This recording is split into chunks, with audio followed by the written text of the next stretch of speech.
Prepare to experience the strongest radio allowable by law. Secrets will be revealed. Myths dispelled. From the studio gym where excuses never apply, it's Superhuman Radio with your host, Carl Lenore.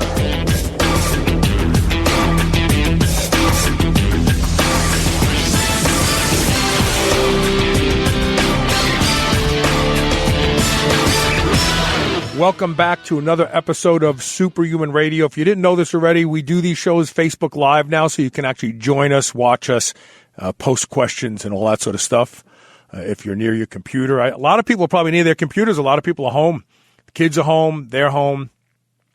I only have my guest today because the OR is closed for, non-life-threatening surgeries. And so we take advantage of opportunities when they come along because we're intelligent. We are the superhuman nation, after all. Today is March 18th, 2020. We're deep into the beginnings of self-incarceration, cutting back on social contact in the face of the contagious COVID-19 virus. And so now we bring my guest on, and he's been on the show before. And that is, I got to turn my solo off. Here we go. There he is, Dr. William Seeds. How you doing, Dr. Seeds? Carl, I'm doing great. Where's your cap? Usually you got your cap on. What's going on? I got my hair colored, so now I don't have to wear it. I'm not brave like you. You look better. You look really good. I don't look good with gray hair. I look very, very old. Very old. I've had gray hair, I think, since I was 12. That's interesting. Some people do. My friend Billy Mitchell went gray pretty young as well. Yeah, that's really interesting. So anyway, we have you today because the OR is closed, right, Doc? Yes, it is. Yes, it is. The state put its mandations in, and I think we as a community of physicians also felt that, we have to do our part in trying to do our best to social distance. And really, I think more importantly, it's keeping our patients safe and keeping them away from the hospitals if we can, and keeping them isolated to get through this as quickly as we can. So, we're all in full support, and we want this under control so we can keep this safe for all our patients and move forward. We want it to end sooner rather than later, right? We're not trying to prove anything here. No, it's I'm all for it. I've got a home gym. I know you have an amazing home gym. You have actually what some people would consider a commercial gym out at the back of your home. But yeah, Elisa and I are with it. We're training at home. I tried to get a prowler real quick. I'm going to have to resort to pushing my car for a little while. Oh, Carl, have I showed you my new squat belt platform I hooked up to my rack, squat rack? Yeah, no, you haven't. I know you told me you got it. It's really nice, huh? Oh my gosh! Talk about what have I been missing for years? It's it's another way to train, and it's makes it fun. It takes that stress off my back and my shoulders. So I'm excited to continue that process. See where I go with it. Yeah, very, very good. So let me kind of lead us down this path because I think this is a very, very intriguing discussion today. All right. Where are we going? Honokiol has been well known for a long time for a variety of things, including mitigating stress and stuff like that.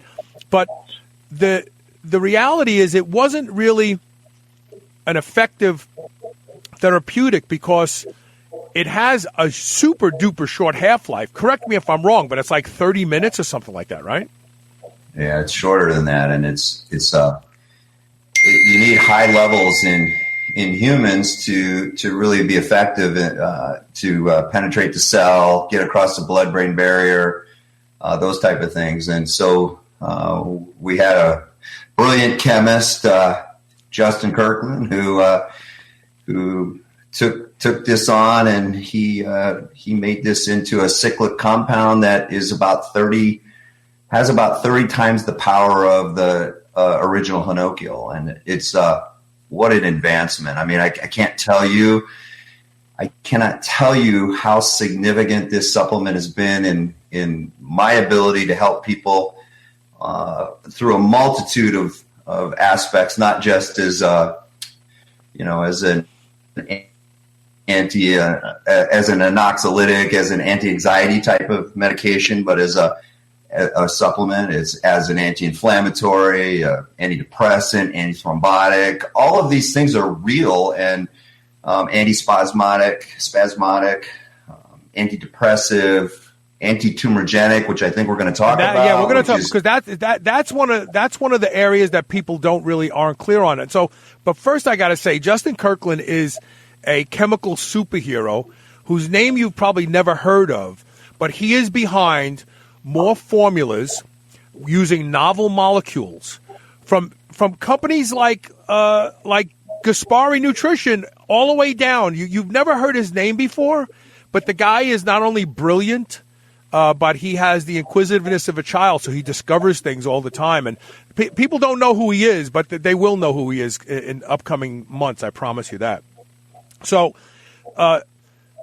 the real problem then with Honokiol, even though we've known all along that it's got some magical benefits, is that you'd have to dose it to people every 10 minutes to see any effectiveness, and that's not real.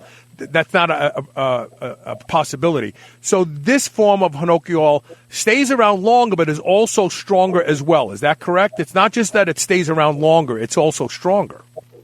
Correct. Okay. It has real therapeutic effects in the cell line, in vitro and in vivo.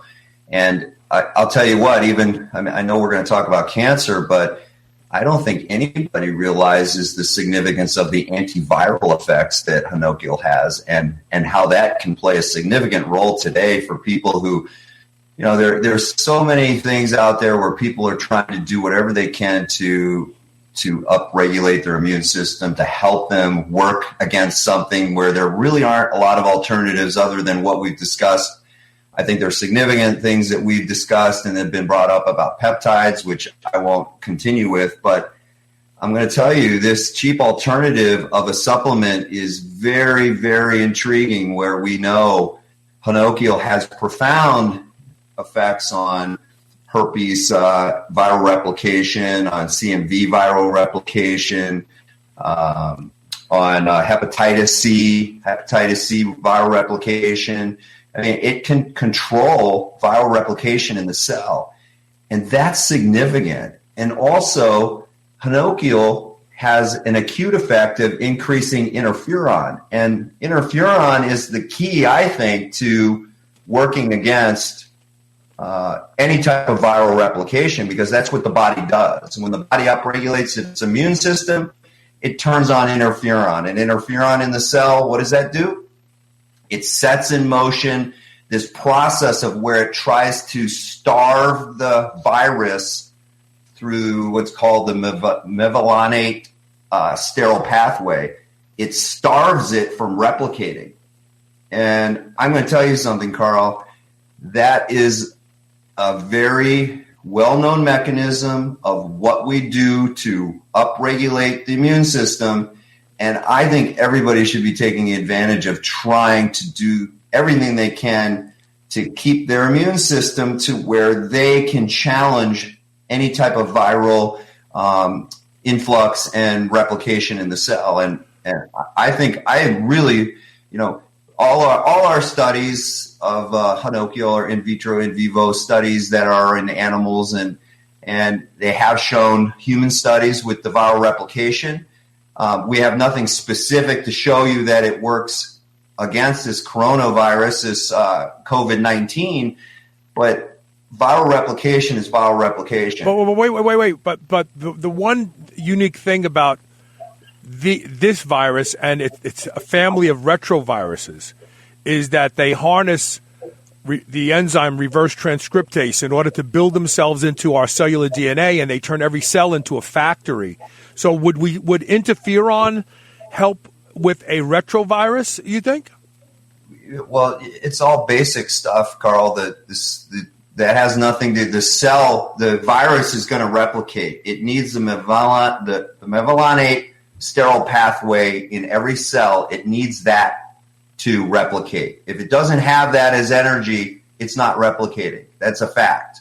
So that's the way our immune system works in trying at first to starve off the replication, and then it upregulates our own inflammasomes. It produces cytokines and chemokines to cause apoptosis of the cell. That's how we attack these viruses.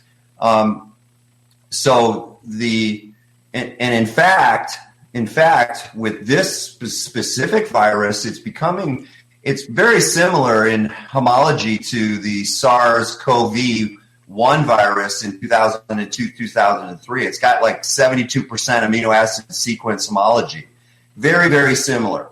And the tertiary domain is very similar. So we're finding out that all of the symptoms, the way this approaches and infiltrates into the cell, what it's doing is it has this spike protein that goes after what's called angiotensin converting enzyme 2. Mm-hmm. And that's a receptor for it, and that's how it enters into the cell.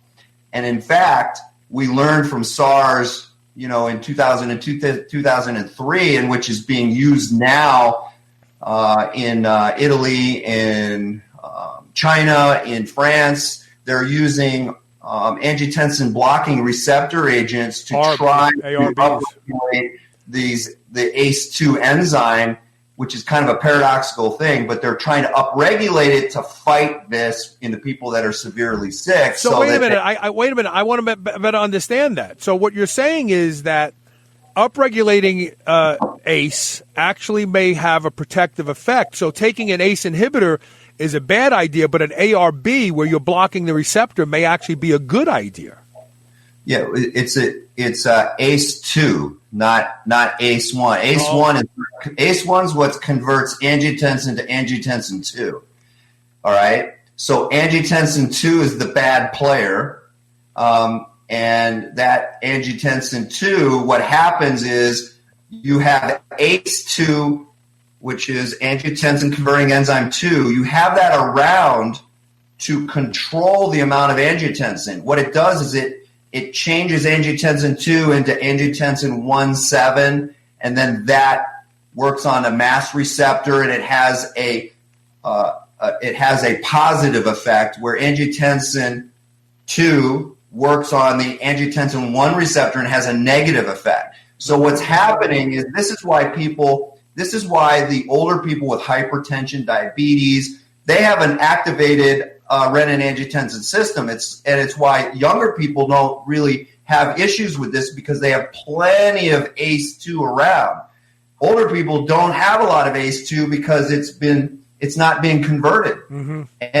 And that's exactly why this is a disease more specific to people with where we're realizing the renin-angiotensin system as an inflammatory cascade problem in the lungs is all about this process. And this is why it's so exciting to see the revelations of what we learned from SARS in 2002, 2003, and now we have some ways that are actually working with these ARBs in trying to upregulate that a paradoxical shift in getting enough of this ACE2. And I think that's really, really important to understand that we really do know some of these mechanisms. Now, this is all theoretical, and we have no papers other than what will be produced after we go through this process.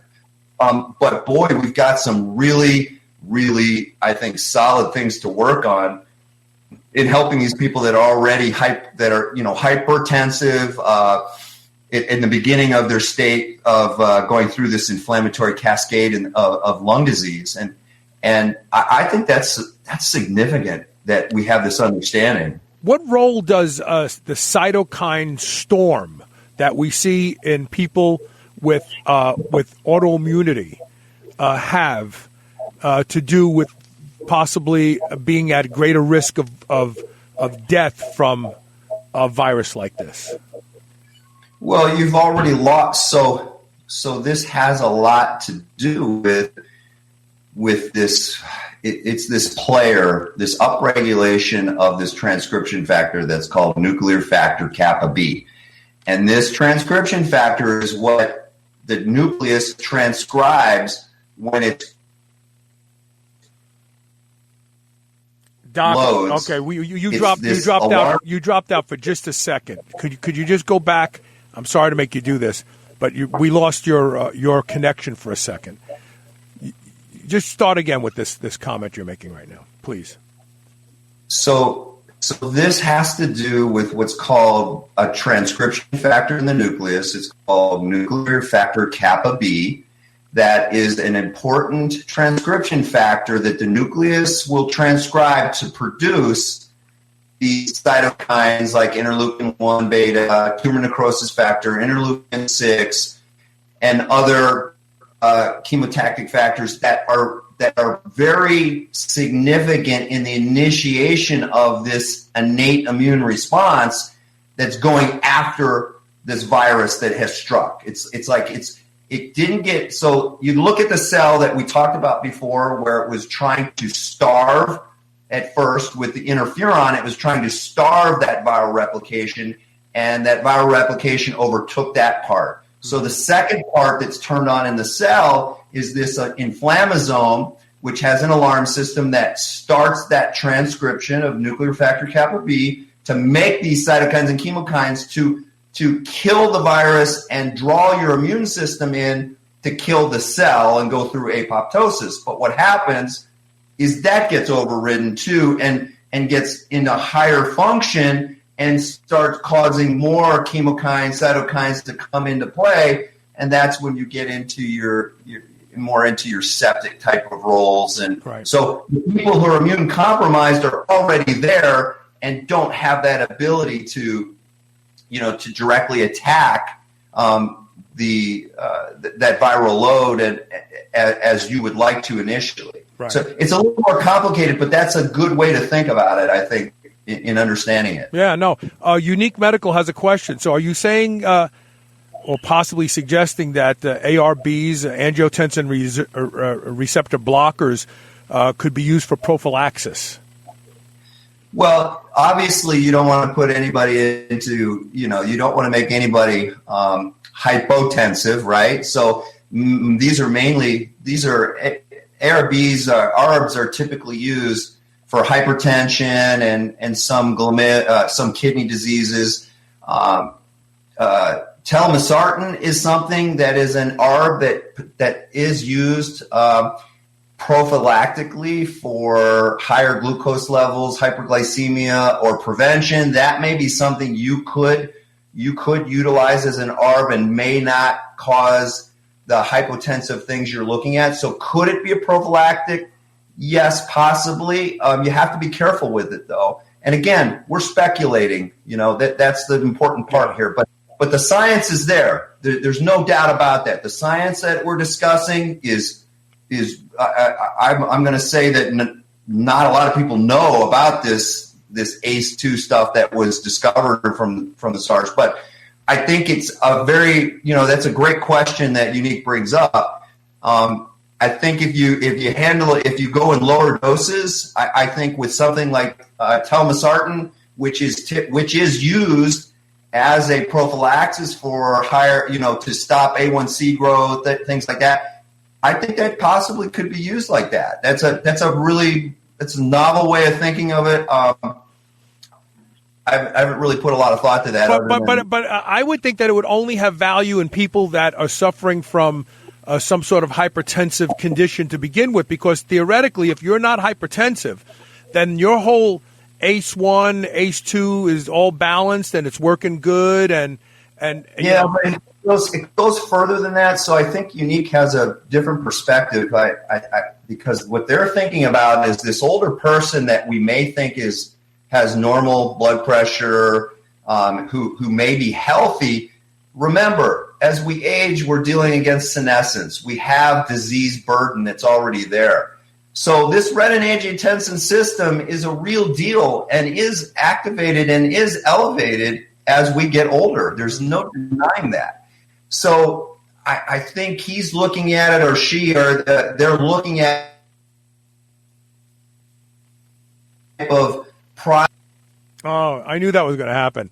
He's on a wireless network. He'll reconnect quickly. Here's what I'm going to do. I'm going to run a quick commercial break anyway, and we will get Dr. Seeds back on and finish that comment. Stay tuned. This is the Superhuman Channel. Evolution just got kicked up a notch. Welcome back to Superhuman Radio. We lost you there, Doc, but it's okay. I think we've covered the ARBs and the possible benefits in this virus. I want to talk more about DHHb, however, how it could be used, and then we're going to go on to cancer. How could it be used? How do you see people using it to add yet one more protective layer, let's say, for lack of better terms? Well, as you know, I think it's a phenomenal supplement, and besides, it's the reason we brought it to the market for the anxiolytic or the anxiety issues that it's so capable of and been so fantastic in helping people with. It really has a direct effect on that nuclear respiratory kappa nuclear factor kappa B transcription factor we were just talking about. Mm-hmm. It can inhibit that mechanism, and that's a direct mechanism involved once the viral replication and viruses take hold in the body. It can have a significant effect in being a modulator of that, but at the same time, it can work on the interferon side and upregulate that aspect of starving the cell of what it needs. So I like right now on every one of my patients has been directed to utilize this. I don't have them using it in higher doses presently. I just have them taking one pill in the morning and one pill at night when they go to bed. And my belief is that it can have significant effects in giving you a better equipped immune system in working against this viral load. And then if the load comes, let's say you get symptomatic, then we've got some room where we can add more of this in, taking 2 pills a day in morning, midday, at night. I mean, we can really go after this. And I like it because it's an option everyone can afford. And it's an option that I don't think, when we're working in an uncertain area at this time, but we know mechanisms, we understand the possibilities, and we've got some science behind something. My attitude is, my gosh, why not use it? Exactly. I feel the same way. So let's talk a little bit about cancer now. The effects on cancer and a variety of cancers, including like some brain tumors, and Honokiol have been well understood. But as we said at the beginning of the show, it wasn't a practical therapeutic option because it had such a short half-life, and you had to give the patient so much so frequently. It was like, we can't do this. But now with DHHb in the picture, it seems that it could be a potential therapeutic. What are we looking at from the chemo-protective side of this unique molecule? Well, I think this is where, I'm really glad you wanted to spend some time to bring this up outside of, why we have it marketed as a anti-anxiety supplement. I think the power on this side of the cancer research is tremendous. And let me just go through some basics so everybody can understand and it may make sense. So when you have a tumor, you have a cell that becomes all of a sudden autonomous, and it grows, and it just wants to keep proliferating and dividing and self-renewing, and it wants to just dominate and take over. Just think of it like that. Right. And we've approached cancer in a way of where we just try to go at it and just kill it. We use chemotherapy, we use radiation, we use surgery. We just try to go at it and stop it. Well, what if we looked at cancer in another way? We know that cancer depends to grow and proliferate. It needs to continue to self-renew, right? It needs to go through that cell cycle and continue the process. Well, what if we, understanding that we know what senescence does in controlling a cell cycle, what if we use senescence against a cancer cell? Wow. What if we turn off that cell cycle? We put it at hold. We put it at bay. Well, guess what? This is where it gets amazing. Honokiol can arrest cancer cells in the cell cycle. So it can become, basically, it can become a cell supplement that induces senescence. So it's going to stop that cancer cell from replicating, number one. And number two, then it enhances, it gives the cell that ability. So when a cell stops replicating, it gives the cell some time to take a look at what's going wrong. And what cancer is very good at, it's good at using the cell's own ability to make antioxidants and so forth to keep it alive, basically, to keep it surviving. So if we can stop that cell cycle, let that cell try to clean itself up a bit, and then go through what's called apoptosis, where there's a specific tumor suppressor gene called P53 that can be activated, that will enable the cell to go through what's called apoptosis.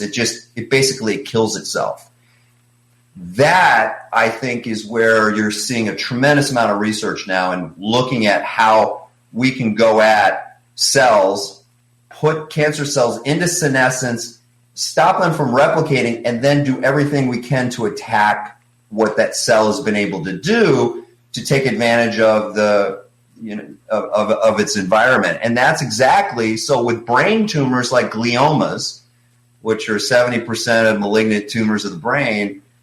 Gliomas, what they do, like glioblastoma multiforme, which is the worst type of cancer one in the brain. It's 5-year, 5% survival rate.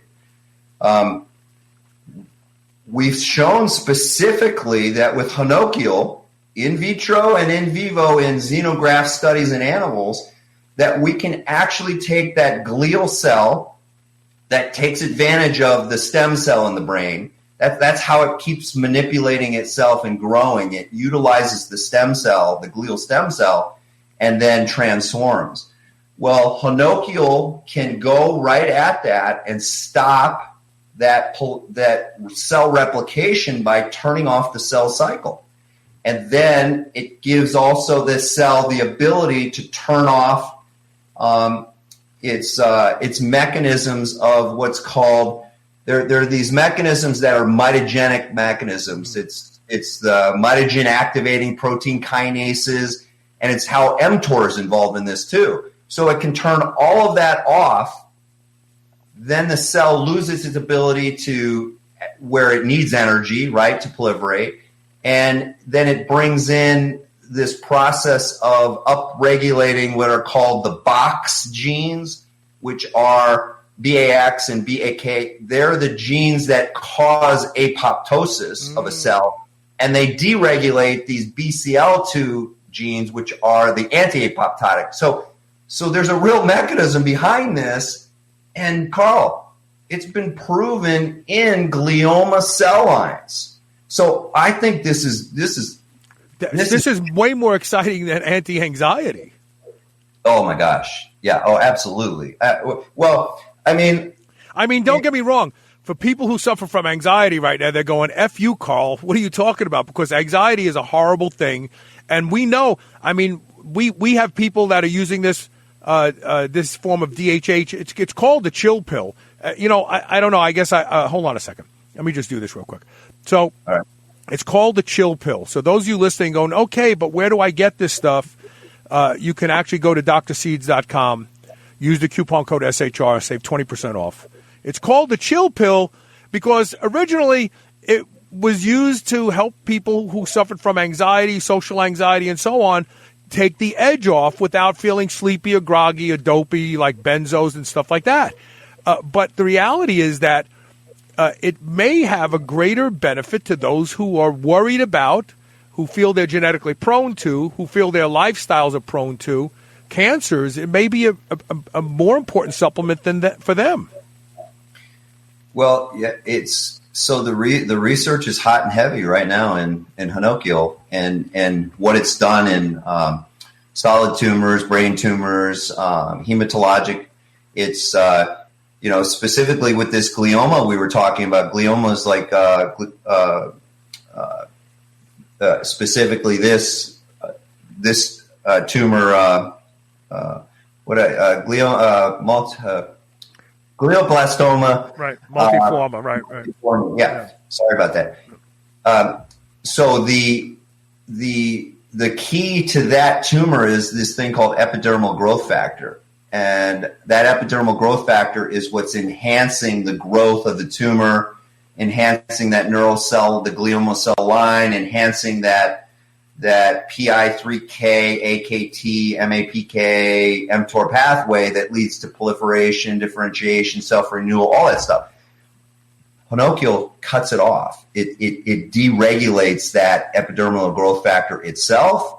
It arrests the cell. It goes through all those mechanisms I described. So, I mean, there's tremendous implications where we can go with this, and it's being actively looked at right now as adjuvants with other type of therapies, molecules, chemotherapies, surgery, standards of care, adding it into a standard of care type environment where they're already doing the things that they've always been doing, but they're adding this to it, and they're looking to see if there's a higher recidivism rate and stuff like that. Question I have for you is that we know cancer leverages everything that's important and beneficial to healthy cells, but it just does it better, more efficiently, and faster.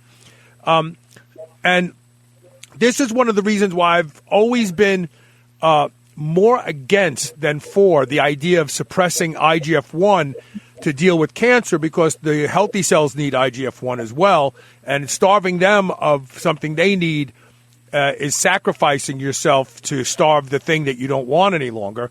Do these unique characteristics and mechanisms of action that we see with Honokiol and DHHb in cancer lines affect healthy cells? I'm not sure what your question is. So does it do this? Does it shut off the cell's ability to repair itself and move on healthy cells as well as cancer cells? Obviously, we don't want it to do that to healthy cells, right? Yeah, no, it has pleiotropic effects. It's an interesting. It's how the cell utilizes the extract itself. It does not influence it does not downregulate a cell from being able to repair itself. It doesn't speed up apoptosis in healthy cells. In other words, right? No, it does not. That's important. That's good. It does not do that. Interesting. So, what other therapeutic benefits do you see from this unique molecule so far? Well, I think from just the perspective of just the multitude of aspects of what it works with. I mean, we've talked about the potential of what it can do in cancer and how it can relate to arresting the cell cycle, which I think is invaluable. But on the same side, so this is where it gets interesting. And as you said, can it have effects on regular cells? Well, if we look again at this process that you've heard me talk about, where as we age, we develop more senescent type of cells that want to go into self-cycle arrest. They don't want to proliferate or differentiate. They just want to stay in a swollen state and cause a lot of problems with other cells, basically. Right. That's what leads to diabetes, heart disease, all the diseases we know about is all secondary to that process, cell senescence. That's what's becoming evident today. Right. Well, here's where Honokiol works also on the other side of the track, where that process has to occur in, again, the key factor is this NFKB, this nuclear factor kappa B, a transcription factor that is overtranscribed and starts processing this cell into where it gets its senescence-associated phenotypical state, where it's making those cytokines and chemokines, and it's what's creating, depending on where it is, where these senescent cells are, if they're around the gut with Crohn's, inflammatory diseases, ulcerative colitis, or if they're around the heart with heart disease, or they're around the lungs, or they're in the brain. I mean, it can be anywhere. Right. Well, this has a direct modulating effect on the production of this NFKB. I think that's tremendous. I mean, we're all looking for these senolytics, and we're looking for I think we have to be very careful, because you really hit a great point about what does it do to a normal cell. Well, this Honokiol works specifically on cells that are dysregulated. So as the cell's losing its efficiency and it is potentially becoming a senescent cell, we now have a modulator which is very cheap and goes and is more specific, precision oriented, that can go to that cell and help modulate the amount of that NFKB that's transcribed, that's making all those inflammatory reagents, and dampen it down, and at the same time improve the cell's ability to go through autophagy and mitophagy, and that's all about house cleaning in the cell. Right. So it gives the cell the ability to change what we would call an epigenetic signature, something how a cell, even though the genes dictate a certain way, it should transcribe certain proteins, and that's what you're born with. Well, we know that those genes can be influenced by many, many factors, and that's called epigenetic influence. And that will change what the cell is going to make. Well, Carl, this is an herb supplement that I have been immersed in, that I believe has a direct effect as an excellent cynomodulating type of supplement. And what I like about it, it's specific to bad cells and does nothing to normal cells. And that's where you get into issues, like with the quercetin and dinazetim and those things that have effects on every cell. Right. And that's what I don't like about that, when people talk about utilizing them and doing them 3 times 3 days out of 3 weeks, and then you do it twice a year. I don't know how smart that is when we're going after every cell in the body, right? Because we need senescence, we need cells like that to help us. I'm more precision oriented. Let's just go right at it. If we know the mechanism, why aren't we going right at the mechanism? That the mechanism for that particular characteristic. I knew I read this a couple months ago. I was doing some research on inflammation. It's always been a fascination of mine, and I found a study that linked inflammation to drug abuse and alcoholism. That actually that the inflammatory effects of certain drugs of abuse, as well as of alcohol, increase, and this is why I was looking for it, NF-kappa B, and that brain inflammatory response is possibly the most damaging portion of some of these of alcoholism. For obviously your liver too, and so it sounds to me like the chill pill. Not pandering here, but this unique molecule DHHb may have a role in helping people that have addictions in getting their brain straightened out and reducing inflammation in the brain, because the study points at the reduction of NF-kappa B and the loss of desire for the drug or alcohol because of what it's doing to the brain. Yeah, and so here's the unique thing also. So yeah, it's the same story But with a different outcome, with a different reason for the outcome, right?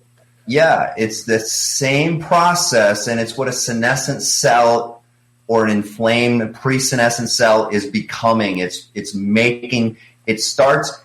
makes that when it starts going through that transcription factor and making too much of it, and because sometimes it needs it to like attack viruses, attack bacteria. You need senescence for certain activities, but once it overcomes the cell in overuse, then it becomes a problem. And the nice thing about this about the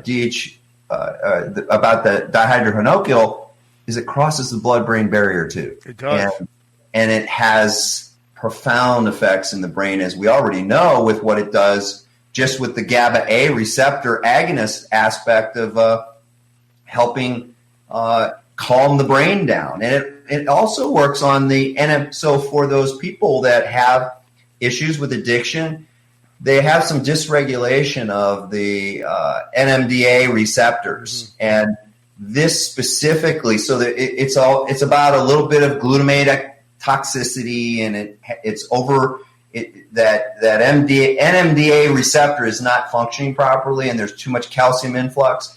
And this has specific mechanism of where it works in down-regulating that NMDA receptor.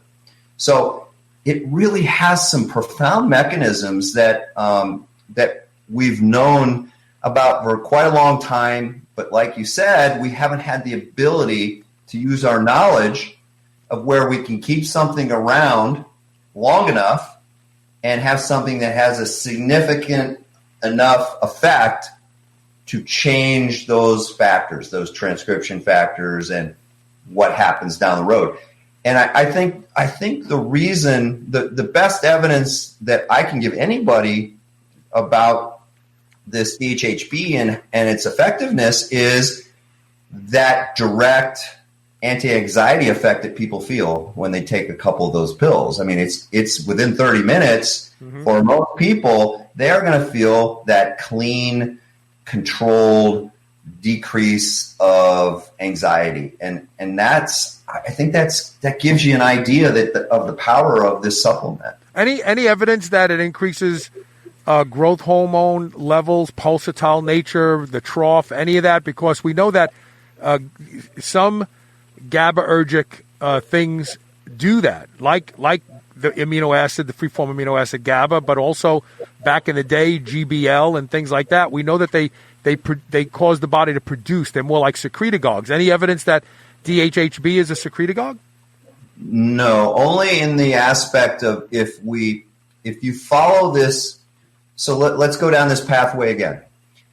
If you believe in this process that as we age, we build up senescent cells.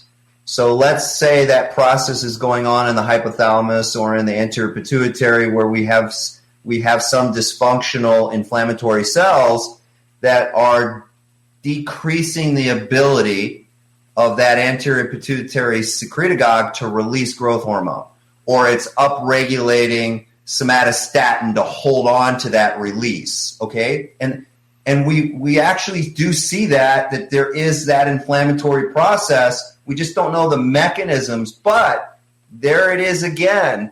It's that upregulation of that inflammatory process that may be controlling, as we age, the release. That hasn't been looked at. It's not a direct effect, but it sure makes sense if we follow this theory of how senescence affects all aspects. All of this, yeah, exactly. All right, look, we're going to take our last commercial break with Dr. Seeds. We'll be right back.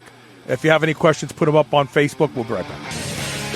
This is the Superhuman Channel, where we use oxygen for the power of good.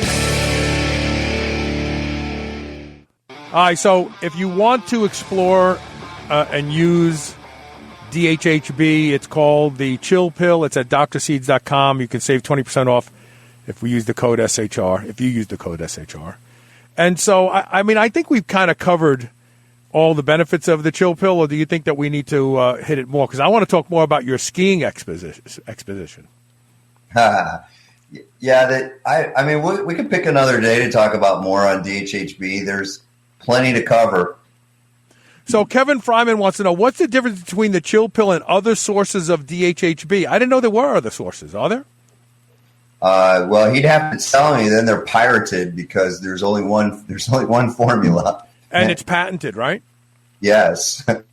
Yeah. So if somebody else is out there making DHHb, and they're not on board with your group, then they're making it illegally. They'll get a letter soon. Yeah. Or just tell them to cut you in. That's all. Anyway, so there you go. So it's patented, Kevin. So let us know. Could you post up here where you're getting it or where you think you've seen it? I'd love to know. So you are an avid skier. You love to ski when you do have time away from your busy schedule. And I know that you love to ski with your sons and, of course, Jocelyn, too. But you used to send me crazy pictures like when you were upstate New York with when Joss got you the new glasses that had the cameras built into them, where you would literally do this whole cross-country ski thing where you would just go for hours and hours. But recently you climbed a mountain in Vail, Colorado. Is that right? Yeah, it's all those things I'm getting ready for. It's my training for my Husafeld Stone deal that it's when I turn 60. But my wife and my kids have known that I had this goal of I wanted to skinny up Vail Mountain, which is a little over 2 miles up, about 10,300 feet. And I was ready for it. I had just done a mastermind course out there, and my kids were off for spring break, and so I met them up in Vail. And I told them one morning, I said, guys, this is the day. I'm going to skinny up the mountain. And my wife had gotten me, she's always the one who's always behind everything, and she had gotten my skins that I put on my skis, and I've got a good set where I can do a lot of backcountry stuff. But I prepared I started, I think, a little bit before 6 a.m, and it took me about 2.5 hours to get up the top of the mountain. And what's so funny, Carl, wait, that's 10,300 feet, right? Yeah. Okay. So what you'll appreciate, Carl, is, I'm one of those people that I just put it in my mind and I'm going to do it, right? So the first 100 yards of this trek, I stopped and I'm like breathing heavily. And what did I get myself into, right? I'm like, what the hell am I doing? Maybe I need to rethink this, And I just had to tell myself, okay, this is where the brain starts messing with you. Right. You were too, you need to pace it. You need to be the turtle. You need to get your brain right and do this because you can do it. And I'm telling you, Carl, I almost just said, what the hell am I doing? Because I was like dying after 100 yards. Right. So I just had to, it's what everybody goes through. You had to get that mental preparation back. And I'll tell you, how invigorating, I was prepared. I had my, I think I'm optimized as much as I can be. And I had my ketone esters that I had ready, and I sipped my esters about every hour as I, before I started. As you ascended. As you ascended. Yeah. And I tell you what, it was exciting. And I was sending Joss back videos because she wanted proof of life every, half an hour. Right. To make sure sure. I mean, so let me ask you a question. Skins, they create traction. Is that why you put the skins on the skis? Yeah, they're so that you can hold your ski when you're on an incline and you're not like sliding backwards. Okay, good. But then I got to believe that once you got to the top, you took the skins off and you skied down? Correct. Yes. That had to be a gratifying ski down, right? It was awesome. I got to the top just as the mountain started opening. So I was really excited to be able to kind of cruise down the mountain. And I actually, I really appreciated more skiing down that mountain of what I just done. And what's really funny is I know the mountain really well. And as I was coming up, I thought I still had half the trip done. I thought I was going to be up there for 4 hours, 5 hours. And I'm looking up the hill and I'm thinking, how am I going to do this? How am I going to keep going? And I saw this big tree and I'm like, boy, that tree looks familiar. And as I got closer to it, I'm like, oh my God, that's the tree. If I go around the corner, I'm going to see the gondola as it comes to the top. And there it was. And I was like, oh my God, I'm all right. I've made it. So that tree became my favorite tree on the mountain. I bet, because it was like an old friend giving you a hand up the hill there. Your perception of where you were changed immediately once you turned that around that tree. I think I constantly was trying to talk myself out of it the whole way. So let me ask you a question. I've been doing that, by the way, pushing the sled lately, because I haven't pushed a sled in well over 3 years. And I after the first couple reps, but I call them reps, paths back and forth, I go, that's it. I think that's my last set. And then I sit and I breathe and I recover and I go, I'm going to do one more set. And next thing you know, you do 6 sets. And it's the mind. The mind doesn't really want discomfort. It doesn't. That's the bottom line. So tell me something. It took you 2.5 hours to literally ski up that hill. With no skiing, really climb that hill with awkward shoes on. How long did it take you to get to the bottom once you skied down?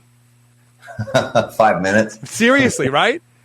Yeah, I ski pretty fast. Yeah, it was about 5 minutes. I was down in less than 5 minutes. That's so cool. That's so cool.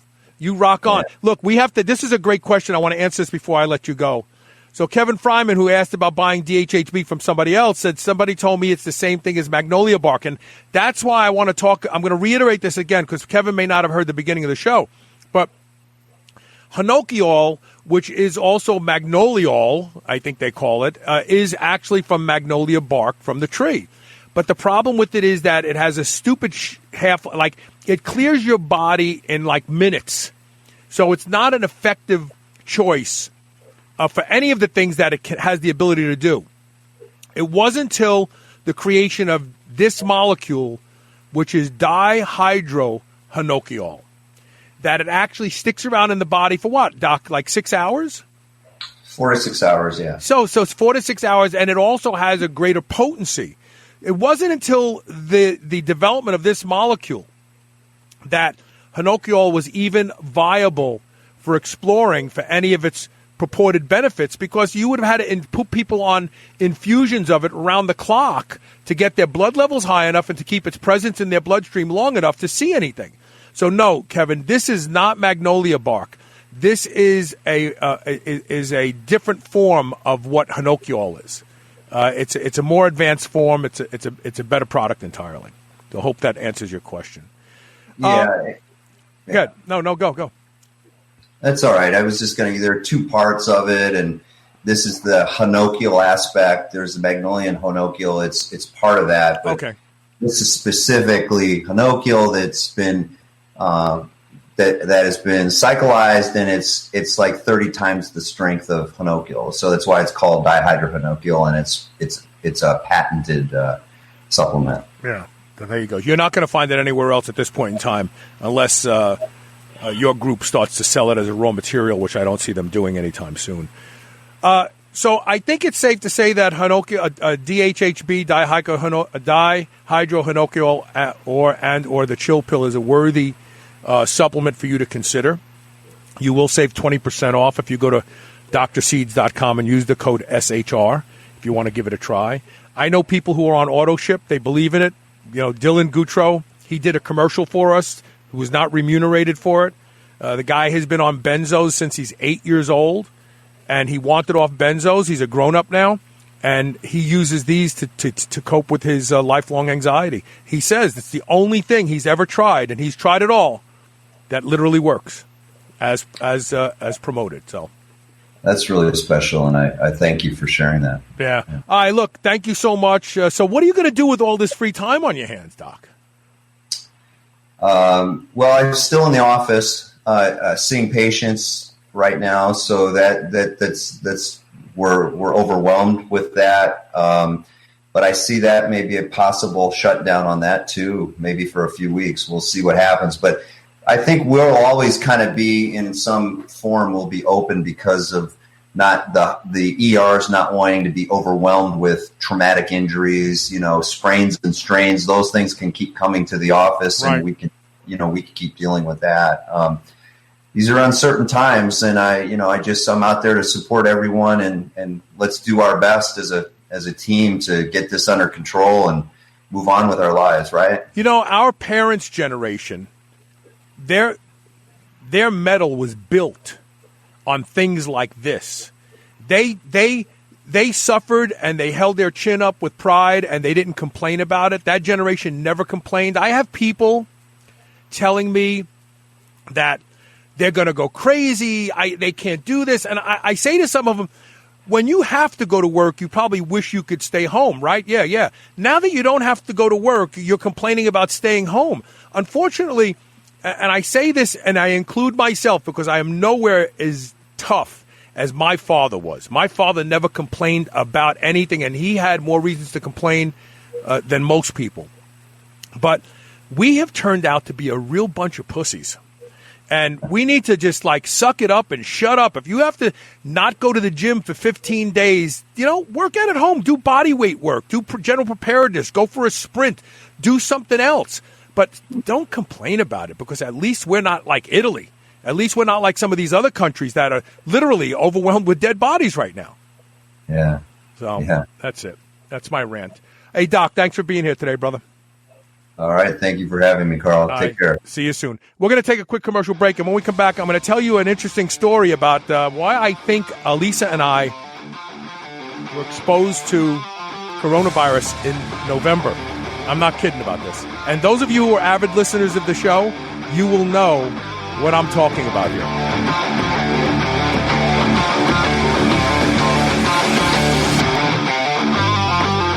You've heard me talk about the chill pill on the show and how effective it is at helping people who suffer from social anxiety, or sometimes when you just want to take the edge off to a long, stressful day. Well, listen to this story from Dylan Goutreau. Definitely takes anxiety away, which I have a long history of having. Started out at 2 milligrams a day of Xanax. That was at 8 years old. And so I stopped using benzos 3 years ago. Extremely difficult. Yeah, so I spent about 3 years trying to find anything and everything I could that would be healthy for me to help with anxiety. Because I'm talking, full out panic attack. The chill pill was the first thing that I've found that actually in the middle of a panic attack I can take, and it definitely subsides. Go to drseeds.com. That's DRSEEDS.com.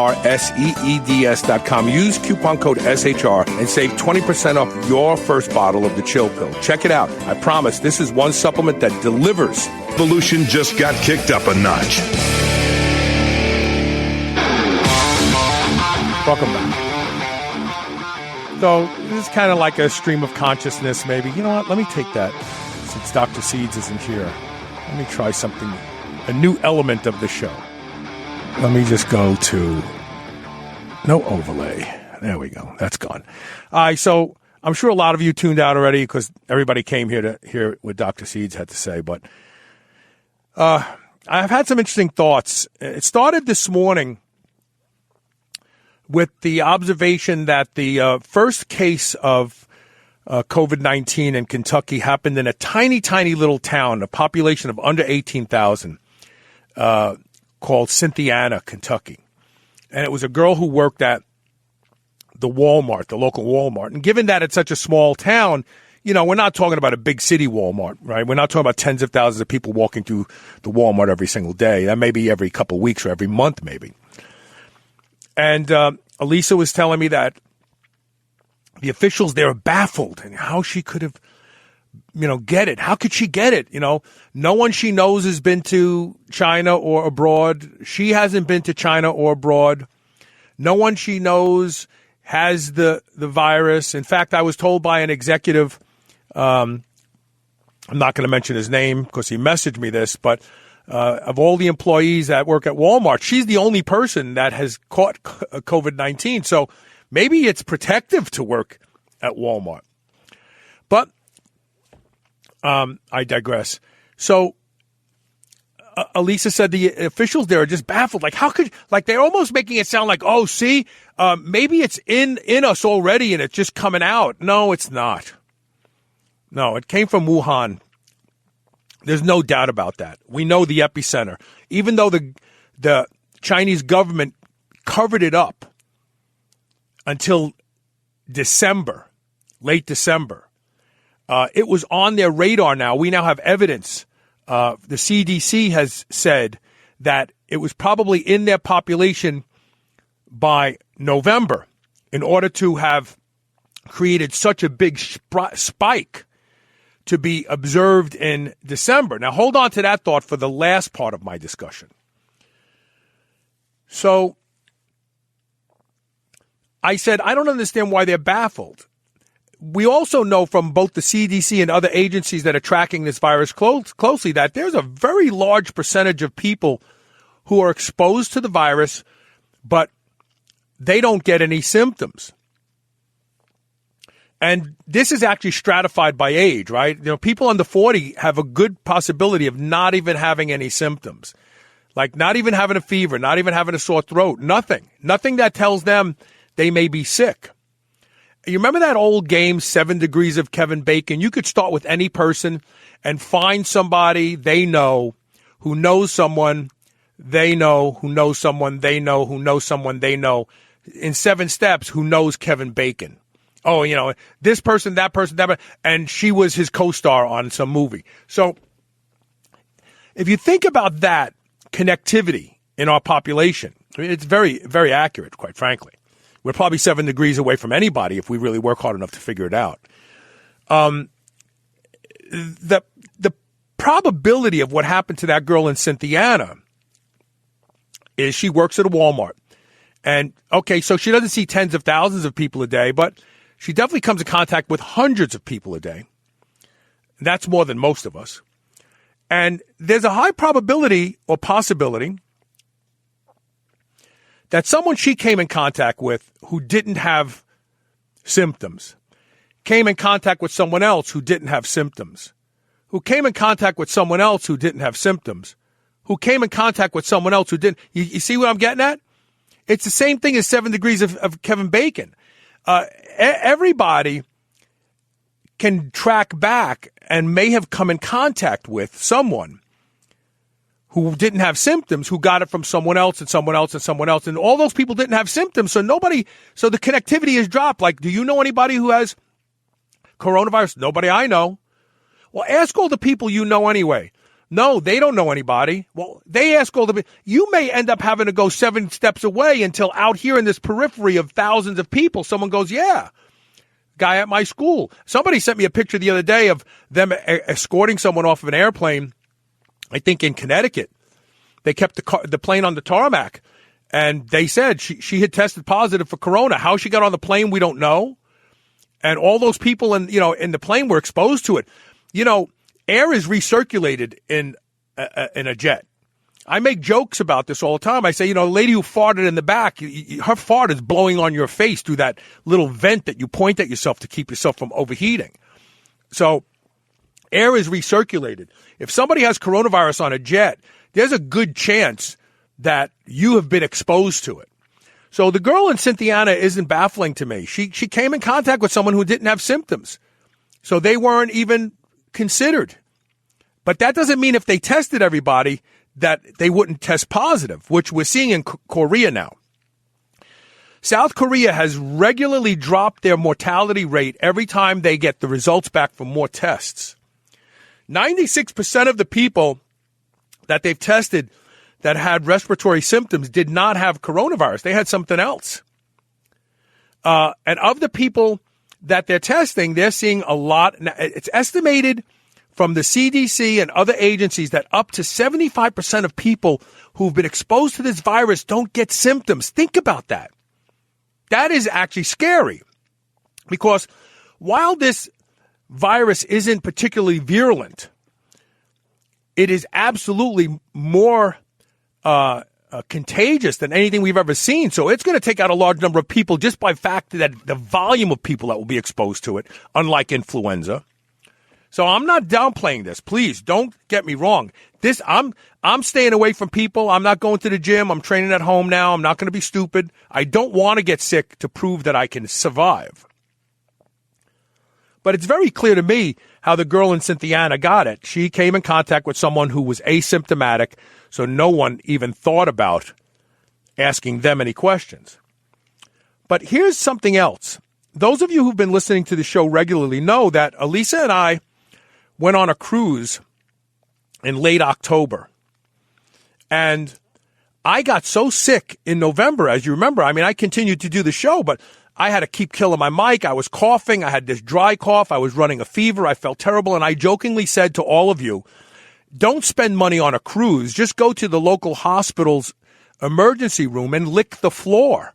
The results will be the same. And those of you who paid attention to the shows know I told you I knew where I got it. We were on a hop-on, hop-off bus tour. And we just jumped on and sat down, and this is a tiny little bus that, everybody's crunched together. The lady sitting to my left, Elisa's to the right. The lady sitting to my left is hacking into her hand. At this dry, raspy, hacking, alarming cough. Like, I literally looked at Elisa when we first sat down, and I'm like, oh my God, why did we sit here? There were no other seats.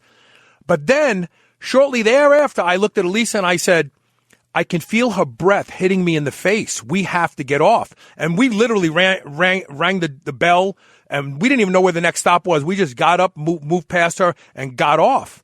But it was already too late because that was at the beginning of the trip. The day before we were supposed to disembark and get off in New York, I already had a sore throat and felt horrible. And the night that we spent the first night in New York, I was running a fever. I couldn't sleep that night. And we also know from those who are studying this that the average incubation period is 5.7 days, but the longest so far is about 12 days. Well, I fit right into the 5.7 day model of developing my symptoms. By the time we got home, I was shot. I was wrecked, and I was sick for a month. It did not want to let go. It did not want to go away. I had shortness of breath. Those of you who paid attention to the show know that I had to mute my mic all the time and cough. I was running a fever constantly. I felt horrible, lethargic, very, very weak. Well, Elisa got sick about a week after we got home, and she had the same exact symptoms: fever, difficulty breathing, dry hacking cough, and we talked about it this morning. She said it lasted her a little bit over a month. Now, I'm not saying that I had the coronavirus, but maybe I did, and here's my logic. So we know now from the CDC that China hid the truth of when they noticed this. They didn't talk about it till the end of December. By February, we had put in travel bans in place to keep those who are in China or from China or flying home from China out of the country. And if they knew they had a potential pandemic, because they waited to the last minute to tell anybody, and that was in December, well, that means that in November, it was already starting to show up on their radar. And if it was showing up on their radar in November, then that means people were already starting to pass it around in late October. And late October is when we were on the Canard cruise that went from Quebec north and then back south down the East Coast. And we sat with people for dinner every single night, for lunch, for buffet and so on. Everybody was hacking on that. And so much so that they were making people sanitize their hands when they were walking in. You couldn't just walk in. They had the people stand there, please, and you would have to pump and squirt your hands before going in, because they already saw the number of people on that a cruise ship that were sick already, that were hacking, that were obviously, and a very old group of people. I hope all of them lived through it. But we knew that there was a problem already. They let us know, oh yeah, there's something going around the cruise, upper respiratory, keep cleaning your hands. We probably were exposed to it because a lot of those people, like we sat with a family of 6 that were on a month-and-a-half long cruise that went from Asia to the Mediterranean and then to the UK, Ireland, and then down to the United States. And they still had a cruise back home, which I think they started out in the UK or someplace like that. So we were definitely exposed to something from that region of the world on that trip, and we got sick. But here's the other thing that I want to point out to you. There's a conspiracy theory out there that the Chinese government wanted to get rid of its old people. So they started this disease. And now they're also suggesting that other countries are leveraging it by trying to get rid of their old people. And they're also saying that this is targeting the unproductive people in society, hence the poor. But now we know that this is actually a virus that is opportunistically affecting the affluent. When you look at the epicenters in the United States, they're not the homeless areas, they're not the homeless shelters, they're not incarcerated people, they're not in the poor communities, they're in the affluent communities because somebody had to travel abroad and bring it home.